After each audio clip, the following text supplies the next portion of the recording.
Assalamualaikum warahmatullahi wabarakatuh. Selamat pagi teman-teman sekalian. Kami di sini dari kelompok 4 akan mempresentasikan materi mengenai audit terhadap siklus pengeluaran, pengujian substantif terhadap saldo utang usaha. Kelompok 4 ini terdiri dari yang pertama ada Eka Husna Hanifah, yang kedua ada Jovandri Nur Hidayah, yang ketiga ada Mahfud Ridwan, dan yang terakhir ada saya sendiri Sofwatul Bariyah. Baik, langsung saja masuk materi. Yang pertama ada deskripsi utang usaha. Apa sih itu utang usaha?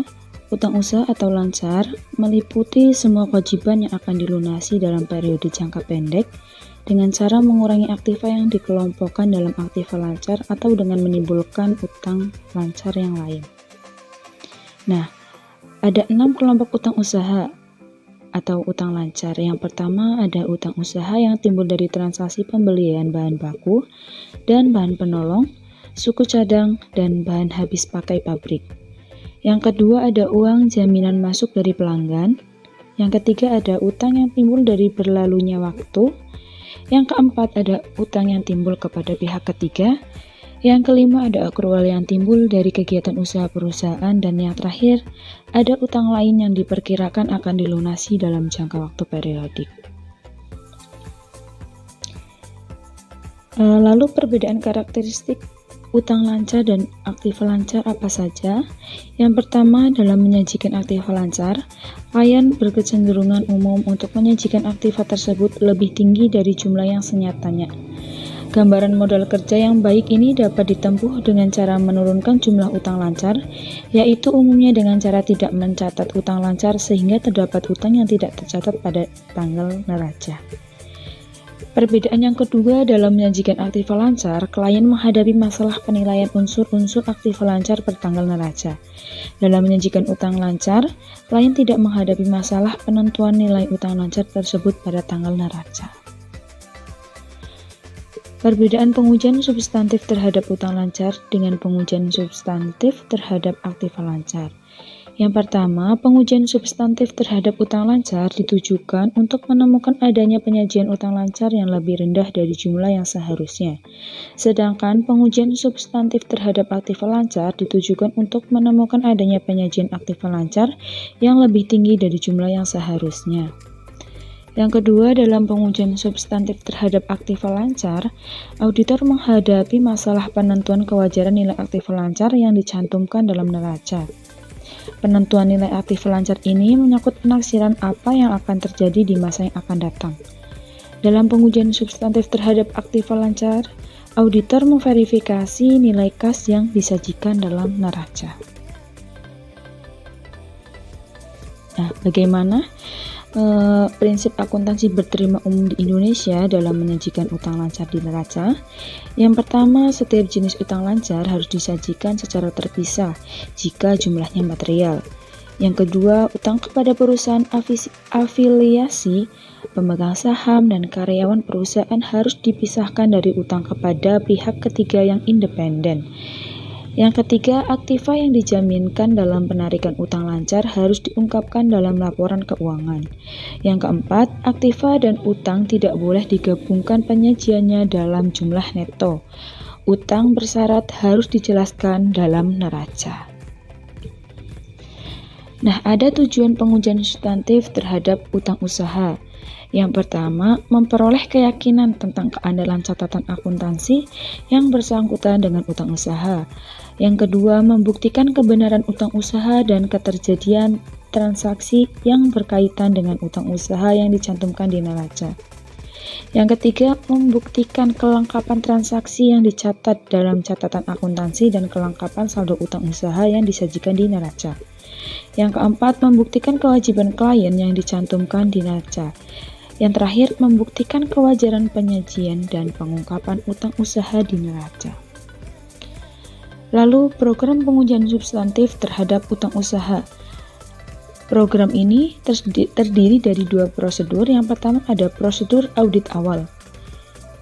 Yang pertama, dalam prosedur audit awal yaitu usut saldo utang usaha yang tercantum di neraca ke saldo akun utang usaha yang bersangkutan di dalam buku besar.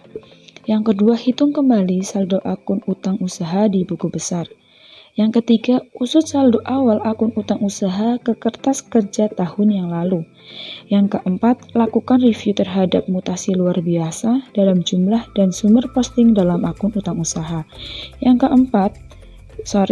kelima, usut posting pendebitan dan pengkreditan akun utang usaha ke jurnal yang bersangkutan. Dan yang terakhir, lakukan rekonsiliasi buku pembantu utang usaha dengan akun kontrol utang usaha di buku besar. Prosedur yang kedua adalah prosedur analitik. Pengujian analitik dimaksudkan untuk membantu auditor dalam memahami bisnis klien dan dalam menemukan bidang yang memerlukan audit lebih intensif. Audit melakukan perhitungan berbagai rasio, yaitu tingkat perputaran utang usaha dan rasio utang usaha dengan utang lancar. Rasio ini dibandingkan dengan harapan auditor. Perbandingan ini membantu auditor untuk mengungkap yang pertama, transaksi yang tidak biasa, yang kedua, perubahan akuntansi, yang ketiga, perubahan usaha, dan keempat, fluktuasi acak atau salah saji. Selanjutnya ada pengujian terhadap transaksi rinci. Hampir semua saldo utang lancar seperti utang usaha dan utang wesel didukung dengan dokumen yang berasal dari pihak luar. Maka keberadaan saldo akun utang dan keterjadian transaksi yang berkaitan dengan akun tersebut dibuktikan oleh auditor dengan melakukan pemeriksaan terhadap dokumen pendukung tersebut. Keandalan saldo utang usaha yang ditentukan oleh keterjadian transaksi yang dikredit dan didebitkan ke dalam akun utang usaha berikut ini. Yang pertama ada transaksi pembelian kredit, transaksi retur pembelian, transaksi pembayaran kas untuk pelunasan utang usaha. Di samping itu, keandalan saldo utang usaha ditentukan pula oleh ketepatan pisah batas yang digunakan untuk mencatat berbagai transaksi tersebut di atas. Nah, pengujian terhadap transaksi rinci terdiri dari beberapa bagian. Yang pertama, periksa pengkreditan akun utang usaha ke dokumen pendukung, bukti kas keluar, voucher, laporan penerimaan barang, dan surat order pembelian. Auditor mengambil sampel transaksi yang dicatat di sebelah kredit akun kreditur yang terpilih dalam sampel. Kemudian melakukan prosedur audit sebagai berikut. Yang pertama, mengambil dari arsip klien bukti kas keluar beserta dokumen pendukungnya, laporan penerimaan barang, faktur pembelian dari pemasok, dan surat order pembelian. Yang kedua, memeriksa kelengkapan dokumen dan mendukung bukti kas keluar. Yang ketiga, menyesuaikan kesesuaian data yang tercantum dalam bukti kas keluar dan dokumen pendukung. Yang keempat, memeriksa kebenaran data diposting ke dalam akun kreditur berdasarkan kas keluar. Yang kelima, memastikan bahwa semua bukti kas keluar yang disampel telah dicatat di sebelah kredit. Lalu yang kedua, periksa pendebitan akun utang usaha ke dokumen pendukung, yaitu bukti kas keluar, memo debit untuk retur pembelian. Auditor mengambil sampel transaksi yang dicatat di sebelah debit akun kreditur yang terpilih dalam sampel, kemudian melakukan prosedur audit sebagai berikut. Yang pertama, mengambil dari arsip klien bukti atas kas keluar dan memo debit beserta dokumen pendukungnya, yaitu surat tagihan atau kwitansi dari kreditur dan laporan pengiriman barang untuk retur pembelian. Yang kedua, memeriksa kelengkapan dokumen yang mendukung bukti kas keluar dan memo debit. Yang ketiga, memeriksa kesesuaian data yang tercantum dalam bukti kas keluar dan memo debit dan dokumen pendukungnya. Yang kelima, memeriksa kebenaran data yang diposting ke dalam akun kreditur berdasarkan bukti kas keluar dan memo debit. Yang kelima, memastikan bahwa semua bukti kas keluar dan memo debit yang disampel telah dicatat dalam debit. Tahap ketiga, lakukan verifikasi pisah batas cut-off transaksi pembelian dan retur pembelian. Verifikasi pisah batas dimaksudkan untuk membuktikan apakah klien menggunakan pisah batas yang konsisten dalam memperhitungkan transaksi pembelian dan retur pembelian yang termasuk dalam tahun yang diaudit dibanding dengan tahun sebelumnya. Jika klien tidak menggunakan tanggal pisah batas yang konsisten, akibatnya adalah transaksi pembelian yang seharusnya diakui sebagai unsur penentuan kos barang yang dijual tahun berikutnya dicatat oleh klien sebagai unsur kos barang yang dijual tahun yang diaudit. Auditor melakukan pemeriksaan terhadap transaksi pembelian dan retur pembelian, serta transaksi pengeluaran kas untuk pembayaran utang usaha yang terjadi dalam beberapa minggu sebelum dan sesudah tanggal neraca. Tahap selanjutnya ada periksa dokumen yang mendukung timbulnya utang usaha dalam minggu terakhir tahun yang diaudit dan minggu pertama setelah tanggal neraca. Untuk membuktikan bahwa klien menggunakan pisah batas yang konsisten terhadap transaksi pembelian, auditor memeriksa bukti kas keluar dan dokumen pendukungnya yang dibuat dan dicatat oleh klien dalam periode sebelum dan sesudah tanggal neraca. Tahap selanjutnya, periksa dokumen yang mendukung berkurangnya utang usaha dalam minggu terakhir tahun yang diaudit dan minggu pertama setelah tanggal neraca. Untuk membuktikan ketepatan pisah batas dalam transaksi berkurangnya utang usaha karena pembayaran kas kepada kreditur, auditor memeriksa dokumen bukti kas keluar dan kwitansi penerimaan kas dari kreditur yang dipakai sebagai basis pencatatan ke dalam kartu utang. Tahap selanjutnya, lakukan verifikasi pisah batas cut-off transaksi pengeluaran kas. Untuk membuktikan ketepatan pisah batas transaksi pengeluaran kas, auditor memerlukan observasi terhadap semua cek yang dibayarkan pada hari terakhir tahun yang diaudit untuk membuktikan ketepatan pencatatan pengeluaran kas dalam periode akuntansi yang seharusnya. Tahap selanjutnya, periksa adanya utang usaha yang tidak dicatat. Utang yang belum dicatat pada tanggal neraca dapat timbul sebagai akibat dari berbagai keadaan berikut. Yang pertama, mungkin adanya dokumen-dokumen yang belum diproses untuk pembayaran pada tanggal neraca dan baru dibuatkan bukti kas keluar setelah tanggal neraca. Yang kedua, adanya barang-barang yang diterima sebelum tanggal neraca, namun faktur dari pemasok baru diterima setelah tanggal neraca. Yang ketiga, kemungkinan klien menggunakan basis tunai atau cash basis dalam melaksanakan sistem bukti kas keluarnya atau voucher system. Periksa adanya utang usaha yang tidak dicatat. Prosedur audit untuk menemukan adanya utang yang belum dicatat pada tanggal neraca.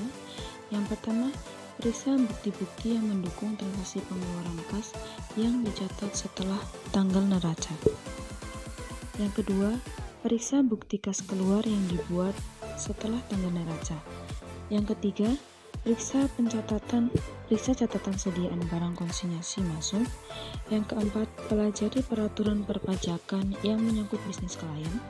Yang kelima, lakukan review terhadap anggaran modal atau capital budget, perintah kerja work order, dan kontrak pembangunan untuk memperoleh bukti adanya utang yang belum dicatat. Jika auditor menemukan adanya utang yang pada tanggal neraca belum dicatat dan tidak disajikan di neraca, ada dua jalan yang dapat ditempuh oleh auditor. Yang pertama, mengusulkan adjustment kepada klien untuk mencatat utang tersebut. Yang kedua, tidak mengusulkan adjustment kepada klien dan memberikan utang tersebut tetap tidak tercatat. Pengujian terhadap saldo akun rinci. Tujuan pengujian saldo akun utang usaha rinci adalah untuk memverifikasi keberadaan, kelengkapan kewajiban dan penyajian dan pengungkapan. Tahap selanjutnya, lakukan konfirmasi utang usaha. Ada 3 sebab mengapa prosedur konfirmasi bukan merupakan mandatory prosedur dalam pengujian substantif terhadap utang usaha. Yang pertama, tujuan utama pengujian substantif terhadap utang usaha adalah untuk menemukan adanya unrecording liabilities. Yang kedua, konfirmasi dilakukan untuk memperoleh bukti dari pihak luar yang dapat dipercaya. Yang ketiga, kebanyakan utang usaha yang tercatat pada tanggal neraca telah dibayar oleh klien sebelum auditor menyelesaikan pekerjaan lapangannya. Prosedur konfirmasi utang usaha ditempuh oleh auditor jika dua kondisi berikut ini terdapat dalam perusahaan yang diaudit. Yang pertama, pengendalian terhadap utang usaha dalam perusahaan lemah. Yang kedua, dalam pengujian substantif tidak dapat dijumpai adanya pernyataan piutang dari kreditur. Jika prosedur konfirmasi ini dilaksanakan oleh auditor, kreditur yang dipilih untuk dikirimi surat konfirmasi adalah yang pertama, kreditur yang melakukan penjualan yang besar kepada klien dalam tahun yang diaudit. Yang kedua, kreditur yang memiliki akun berisi transaksi yang luar biasa sifatnya. Yang ketiga, krediturnya mempunyai hubungan istimewa dengan klien, misalnya hubungan antara induk dengan anak perusahaan. Tahap selanjutnya, periksa dokumen yang mendukung transaksi pembayaran utang usaha setelah tanggal neraca.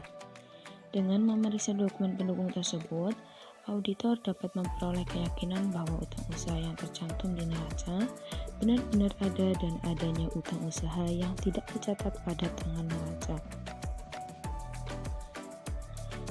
Tahap selanjutnya, lakukan rekonsiliasi utang usaha yang tidak dikonfirmasi ke pernyataan piutang bulanan yang diterima oleh klien dari kreditur. Untuk klien kepada kreditur yang tidak dikonfirmasi dapat diverifikasi keberadaannya melalui rekonsiliasi akun utang kepada kreditur dengan surat pernyataan piutang yang diterima secara bulanan dari kreditur. Verifikasi penyajian dan pengungkapan. Yang pertama, ada periksa klasifikasi utang usaha di neraca.